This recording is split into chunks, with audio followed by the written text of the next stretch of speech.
In question 70, we're given the following graph, and we're told that it represents how a number of factors vary with the distance down a river after a source of pollution has been flown in. Okay, so we have our black labelled line here, which represents the level of oxygen, and we have our three coloured lines representing fish, algae and bacteria.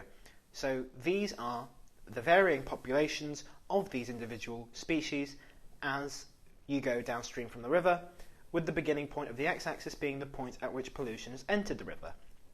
We should also note we have a number of labelled points along our graph. Okay, so we have our information here. There appears to be a change in the levels of these organisms and a change in the level of oxygen as a result of this pollution at the start of the river. We're told to understand that the oxygen only varies due to the impacts of these three organisms. Okay, bearing that in mind, we are told there are 5 potential conclusions, A through E, and we have to work out which can be correctly concluded from the graph. We'll start with number A. At point 1, the decrease in the concentration of oxygen is because of an increase in anaerobic respiration.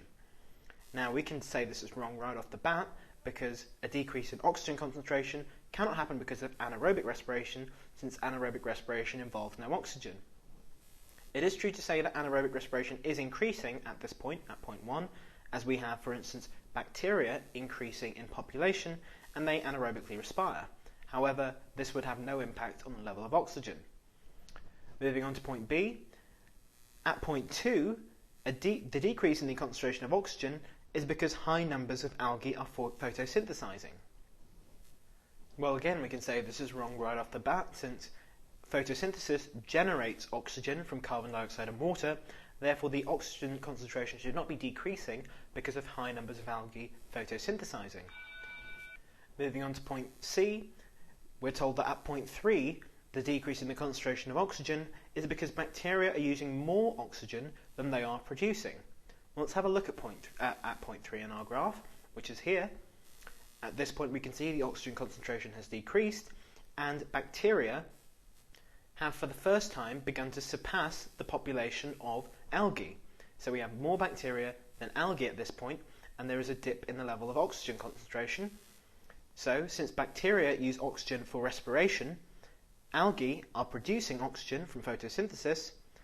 Therefore, we can say that there is a net decrease in oxygen concentration at point 3, since this is the point where bacteria outpopulate the algae.